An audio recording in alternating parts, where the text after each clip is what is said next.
Steven Strasburg. After coming off a World Series victory in 2019, the Washington Nationals rewarded the World Series MVP with a huge 7-year, $245 million contract in the offseason heading into the 2020 season. From there, Steven Strasburg had just about the worst possible results on the field, and it wasn't even due to his play, but his ability to stay on the field. After leading the National League in 2019 with 209 innings pitched, Strasburg managed to throw just 26.1 innings in the following 3 seasons. And after being diagnosed with chronic nerve damage in his pitching shoulder and being out of baseball for almost 2 calendar years, in 2024, Strasburg hung up the cleats and called it a career, pitching in just 7 games in the 7 years of his contract. He struggled badly in those final 7 games as well, posting a 6.15 ERA and gave up 5 homers in his final 26 innings. But again, the big issue here is how little he was able to stay on the field. It is truly tragic how bad Strasburg's career fell apart after signing this contract. He finished his 7-year contract with a negative 0.5 WAR.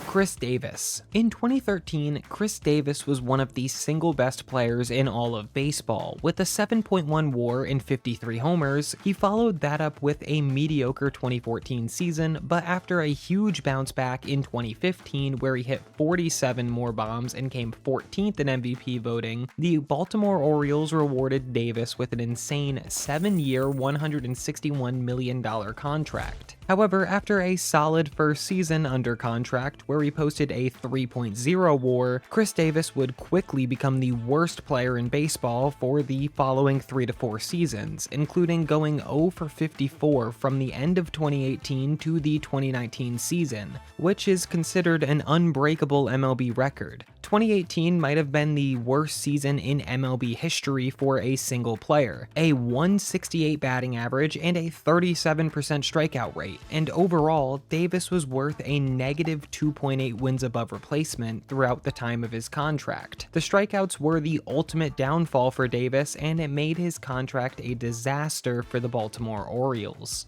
Anthony Rendon. Anthony Rendon was another player from the 2019 World Series winning Washington Nationals, and he actually got the same exact contract as his former teammate Steven Strasburg. At 7 years, $245 million. Rendon was incredible in the 2019 season, as he came 3rd in MVP voting and batted .319 with 44 doubles, 34 homers, and led MLB in RBIs. And his first season of his 7-year contract was also great. In the 2020 shortened season, Rendon came 10th in MVP voting, and was just great overall. However, from there, Rendon became a truly bad baseball player, has missed almost every single game that he should have played in, told reporters that baseball is just a job and he doesn't really care about it, also told reporters that he wasn't speaking English anymore after being asked a question about a rehab stint, and finally tried to slap an Athletics fan in the face that was heckling him. His best moment came when he hit a left-handed home run, when he's not a switch hitter and he's a right-handed hitter. Under the contract, he's been a league average hitter, but again, the off-field problems and availability issues really make this contract one of the worst of all time. Rendon is out for the entire 2025 season, but he will have one more season to play with the Angels, so maybe he can do better, or maybe he'll do worse, who knows.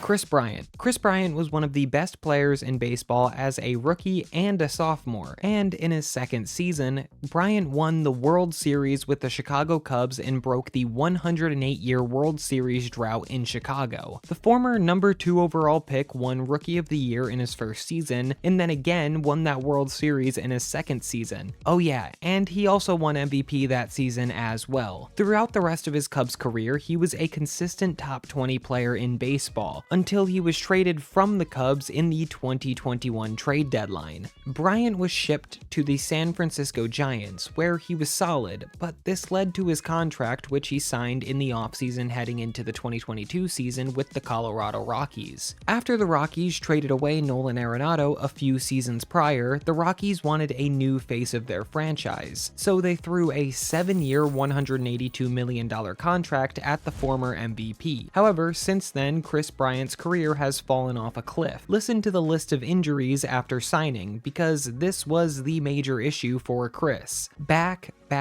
foot, glute, heel, finger, back, rib, back, lumbar. This insane amount of injuries has caused Bryant to play in just 162 games in 4 seasons. Bryant has also been bad in these games. He doesn't play third base anymore and doesn't really have a position in general. Due to Bryant's lackluster stats and fielding ability, he's posted a negative 1.6 WAR in his first 162 games as a Rocky, making him have one of the worst contracts in MLB history.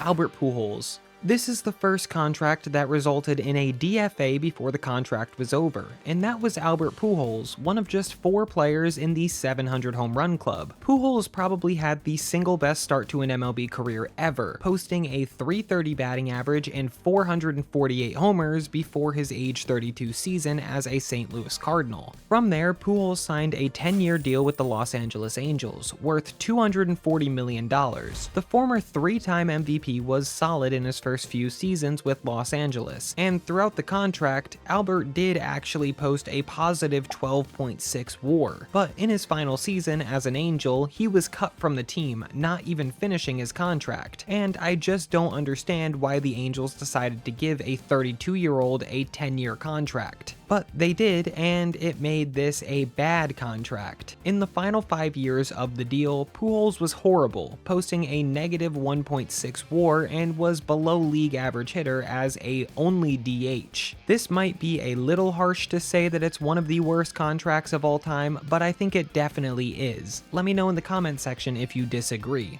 Josh Hamilton. Another former Angels contract was a former MVP in Josh Hamilton.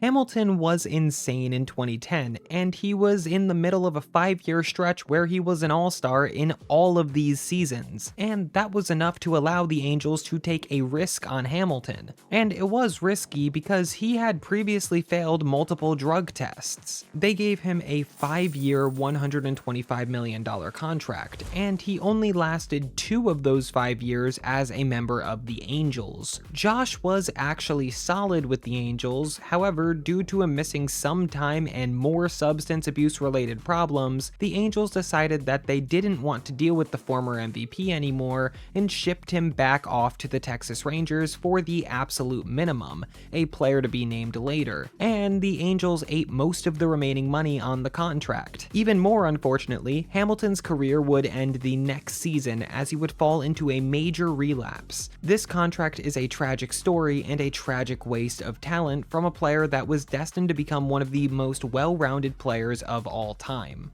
Xander Bogaerts.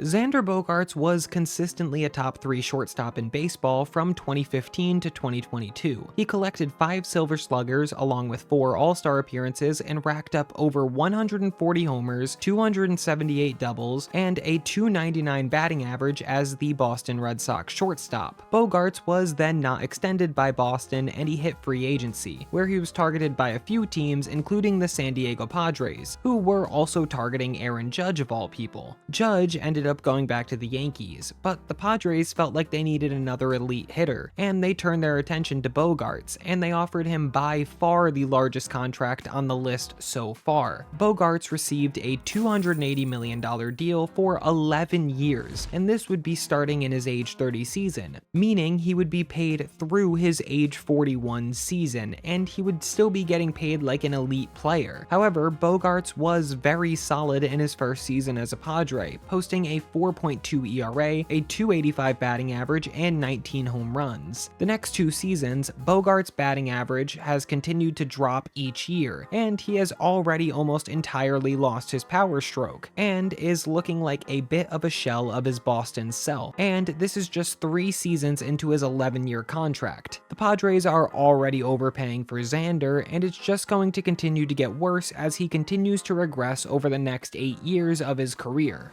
Jordan Zimmermann. After back-to-back seasons where Jordan Zimmermann came top 7 in NL Cy Young voting, and a season following that where he threw over 200 innings, the Detroit Tigers offered him a 5-year, $110 million contract, which he signed. However, like the other contracts in this video, Jordan did not live up to this deal. In the 5 years prior to the contract, his lowest number of innings pitched was 161, and after signing, he pitched over 161 innings exactly 0 times. Combined in his 5 seasons, Zimmermann made just 99 starts to the tune of a 5.63 ERA, and his best season wasn't great either, with a 4.5 ERA. He is one of the few finished contracts that did manage to finish with a positive WAR, however, so I guess that's good for something. Madison Bumgarner.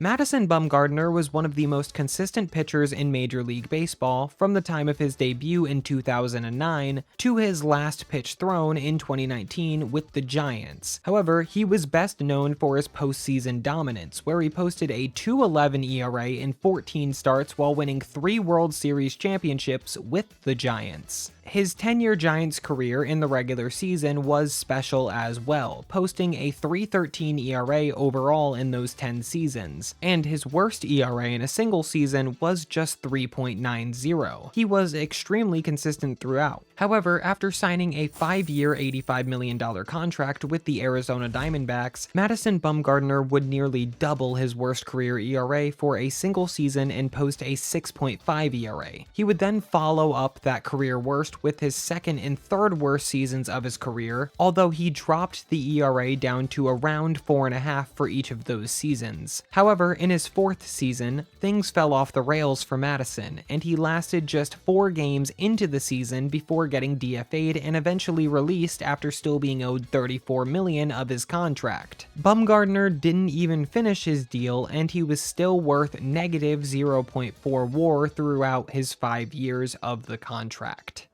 Pablo Sandoval. Another Giants World Series MVP is Pablo Sandoval, who also signed a 5-year deal, this time with the Boston Red Sox and worth $95 million.